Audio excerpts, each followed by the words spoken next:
ভাবুন তো, একটা দ্বীপ, একটা সিদ্ধান্ত, আর সেই সিদ্ধান্ত থেকেই শুরু হতে পারে পুরো পৃথিবী কাঁপানো এক যুদ্ধ। বন্ধুরা, আজকে আমরা এই ভিডিওতে কথা বলবো চীন ও যুক্তরাষ্ট্রের মধ্যে সবচেয়ে ভয়ঙ্কর উত্তেজনার জায়গা তাইওয়ান নিয়ে। আর সেই উত্তেজনার কেন্দ্রে রয়েছে চীনের প্রেসিডেন্ট শি জিনপিং এবং যুক্তরাষ্ট্রের বর্তমান প্রেসিডেন্ট ডোনাল্ড ট্রাম্প। খবরে বলা হয়েছে বর্তমান এই সময়ে তাইওয়ানকে অস্ত্র পাঠালে ট্রাম্পকে আবারও ভাবতে হবে। এখন প্রশ্ন হলো, কেন তাইওয়ান নিয়ে চীন এত কড়া? ট্রাম্প কি সিদ্ধান্ত নিতে পারেন? আর এর প্রভাব কি এই দুই দেশের মধ্যেই সীমাবদ্ধ থাকবে? এ সমস্ত প্রশ্নের উত্তর জানতে হলে ভিডিওটি শেষ পর্যন্ত দেখতে হবে। তবে মূল ভিডিওতে যাওয়ার আগে আপনার কাছে অনুরোধ, আপনি যদি চ্যানেলে প্রথমবার হয়ে থাকেন অবশ্যই চ্যানেলটি ভিজিট করে দেখবেন। আমাদের অন্যান্য ভিডিওগুলো দেখুন, যদি ভালো লাগে চ্যানেলটি সাবস্ক্রাইব করুন। আমার দেশ পত্রিকার অনলাইন প্রতিবেদনে বলা হয়েছে, যুক্তরাষ্ট্র ও চীনের সম্পর্কের ক্ষেত্রে তাইওয়ান হলো সবচেয়ে গুরুত্বপূর্ণ ইস্যু। কাজেই দ্বীপটিতে অস্ত্র পাঠাতে হলে ভেবেচিন্তে তা পাঠাতে বলেছেন চীনের প্রেসিডেন্ট শি জিনপিং।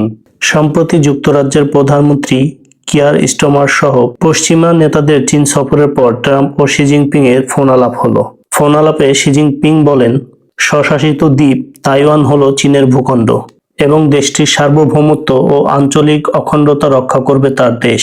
উল্লেখ্য, ট্রাম্পের সঙ্গে ফোন আলাপের আগে রাশিয়ার প্রেসিডেন্ট ভ্লাদিমির পুতিনের সঙ্গে ভার্চুয়াল কথা বলেন শি জিনপিং।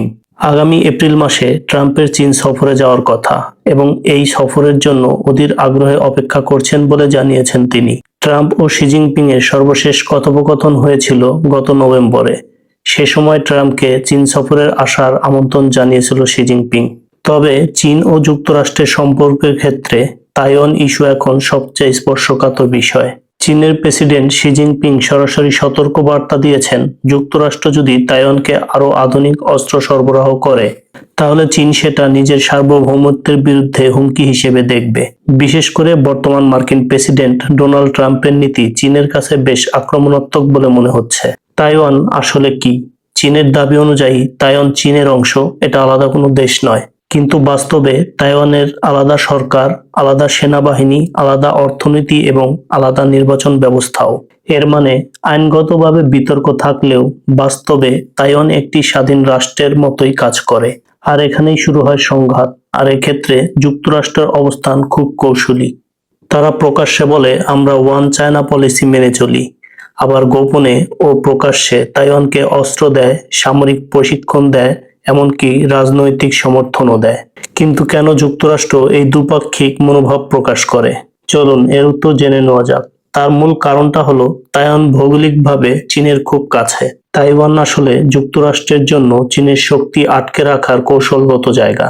আর ডোনাল্ড ট্রাম্পের স্টাইল একটু আলাদা। তিনি কূটনৈতিক ভাষা কম ব্যবহার করেন, সরাসরি সিদ্ধান্ত নেন। চীনের সাথে আগেও বাণিজ্য যুদ্ধ করেছিলেন ট্রাম্প।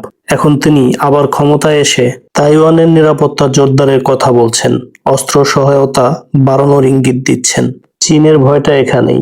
যদি ট্রাম্প খুব কঠোর অবস্থান নেন তাহলে সামরিক সংঘাত অনিবার্য হতে পারে। যদি চীন তাইওয়ানে হামলা চালায়, যুক্তরাষ্ট্র সরাসরি জড়িয়ে পড়ে, তাহলে এটা শুধু চীন বনাম যুক্তরাষ্ট্র থাকবে না, এটা হয়ে যাবে বিশ্বব্যাপী সংকট। কারণ জাপান ও দক্ষিণ কোরিয়া যুক্তরাষ্ট্রের পাশে। এদিকে রাশিয়া চীনের ঘনিষ্ঠ। দক্ষিণ চীন সাগর দিয়ে বিশ্বের বিশাল বাণিজ্য চলে। আর একটা যুদ্ধ মানেই বিশ্ব অর্থনীতির ধস, জ্বালানি তেলের দাম বৃদ্ধি, খাদ্য সংকট, ডলারের অস্থিরতা। এই বিষয়ের উপর খুব গুরুত্বপূর্ণ প্রশ্ন, এতে বাংলাদেশের কি? বাংলাদেশ চীনের সাথে বড় বাণিজ্য করে, আবার যুক্তরাষ্ট্র আমাদের দেশের সবচেয়ে বড় রপ্তানি বাজারগুলোর একটি।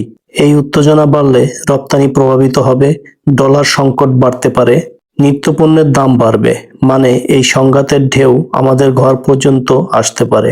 সবশেষে বলি, তাইওয়ান ইস্যু শুধু একটি দ্বীপের লড়াই নয়, এটা বিশ্ব নেতৃত্বের লড়াই। একদিকে চীন, অন্যদিকে যুক্তরাষ্ট্র, আর মাঝখানে পুরো পৃথিবী। প্রিয় বন্ধুরা, এ বিষয়ে আপনাদের মতামত কি? ট্রাম্প কি চীনকে আরো চাপে ফেলবে, নাকি শেষ পর্যন্ত যুদ্ধ এড়ানো যাবে? কমেন্টে আপনার মতামত লিখুন। ভিডিও ভালো লাগলে লাইক দিন, শেয়ার করুন। আর এমন বিশ্লেষণধর্মী ভিডিও পেতে চ্যানেলটি অবশ্যই সাবস্ক্রাইব করুন এবং ফলো করুন ফেসবুক পেজ। পরবর্তী ভিডিও দেখার আমন্ত্রণ জানিয়ে এবারের মতো এখানেই বিদায় নিচ্ছি। আমি আপন আহমেদ। শেষ পর্যন্ত ভিডিওর সঙ্গে থাকার জন্য আপনাকে অসংখ্য ধন্যবাদ। দেখা হচ্ছে পরবর্তী ভিডিওতে। ভালো থাকুন, সুস্থ থাকুন। আল্লাহ হাফেজ।